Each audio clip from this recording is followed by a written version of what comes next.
વિરામ બાદ પુનઃ આપનું સ્વાગત છે। સમાચારોમાં આગળ વધીએ। દાંતીવાડા તાલુકાના મોટી ભાખર ગામે ખેતરમાં ભાગિયા તરીકે કામ કરતા મૂળ ભરત તાલુકા ડીસાના રહેવાસી એવા રાજુભાઈ વાઘેલાની પત્ની કુંવરબા વાઘેલા તેમની બાજુના જ ખેતરમાં ચાર લેવા ગયા હતા। તે દરમિયાન તે ખેતરમાં કામ કરતા લક્ષ્મીબેન વિક્રમભાઈ વાઘેલા, જેતુબા વિક્રમસિંહ વાઘેલા અને કુંવરબાને કહેલ કે અમારાથી લાજ કેમ કાઢતી નથી, ઘૂંઘટ કેમ નથી કાઢ્યો એ વાતની થઈ હતી તકરાર ને તેમ કહી હુમલો કરતા તેમને ચીડવતા તેમના પત્ની રાજુભાઈ વાઘેલા અને બંને વિક્રમસિંહ તથા હુમલાઓ વચ્ચે મારામારીની ઘટના બની હતી। આ હિંસક હુમલામાં અનેકોના માથાના ભાગે તથા શરીરના ભાગે ગંભીર ઈજાઓ થઈ હતી, જેઓને તાત્કાલિક 108 એમ્બ્યુલન્સ વાન દ્વારા પાલનપુરની સિવિલ હોસ્પિટલમાં સારવારથી ખસેડવામાં આવ્યા હતા। લાજ મર્યાદા એ ઘૂંઘટની એક પહેચાન છે, પરંતુ આવી સુલક્ષ બાબતો માટે તકરાર કરવી પણ યોગ્ય નથી। આ શું થયું હતું? એટલે કયા કારણસર ઝઘડો થયો? કોણે કોણે મારે? શું કારણ શું હતું? હે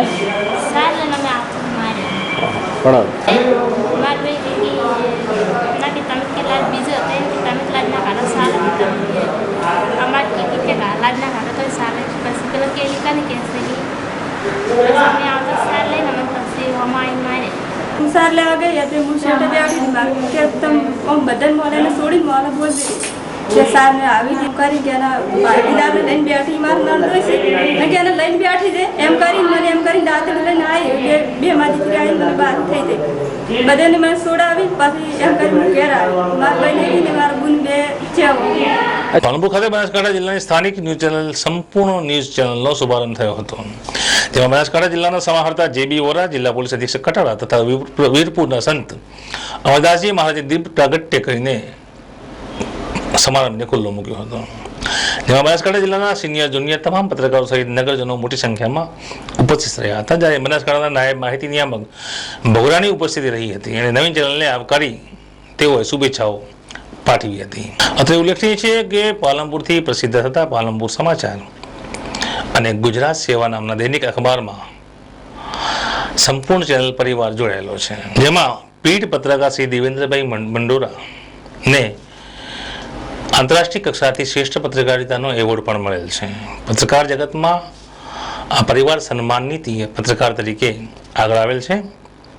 આઈ વિટનેસ પરિવાર પણ તેમના આ નવીન સાહસમાં ખૂબ ખૂબ શુભેચ્છાઓ પાઠવી। પાલનપુરની ઘણા ખરા વિસ્તારોમાં ડહોળું પાણી આવી રહ્યું છે।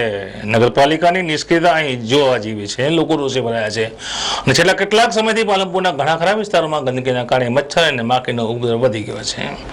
અનેક લોકો બીમારીના શિકાર બની રહ્યા છે અને બદલાતી ઋતુને કારણે પણ લોકો બીમારીના શિકાર બન્યા છે।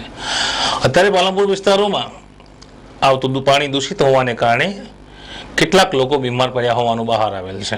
પાલનપુર વિસ્તારમાં આવતું પાણી દૂષિત હોવાને કારણે લોકો બીમારીનું પ્રમાણ વધી રહ્યું છે, ત્યારે લોકોને ખૂબ જ રોષે ભરાયા છે અને આ દૂષિત પાણીના કારણે બીમારીમાં વધારો થાય તેવા લોકોને ભય સતાવી રહ્યો છે, જેથી આવા પાણીનો સત્વરે નિકાલ કરી શુદ્ધ પીવાનું પાણી નગરપાલિકા સત્વરે પૂરું પાડે તેવી પણ લોકોની ન્યાયિક માંગણી છે।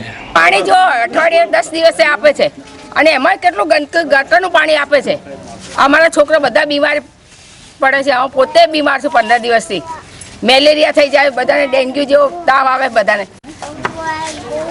પાણી બિલકુલ ખરાબ, ગટરોની લાઈનો બંધ થઈ ગઈ છે, પાણીની જોડે કનેક્શન ઉપર પાણી ગટરની મૂકી દીધી છે, તો એમાં બધું ભેળસેળ થઈ જાય છે। પાણી નથી જરાય, ઢોરો પણ પાણી ના પીએ, કૂતરાય પાણી નથી પીતા। આ પાણી અંબિકાનગર વિજય હનુમાન પાસે રામલીલા મેદાનમાં પાણી બિલકુલ ગંદુ આવે છે અને બિલકુલ આવતું નથી। અમારે તો છેવાડે બિલકુલ 15 20 દિવસ સુધી પાણી નહીં આવતું।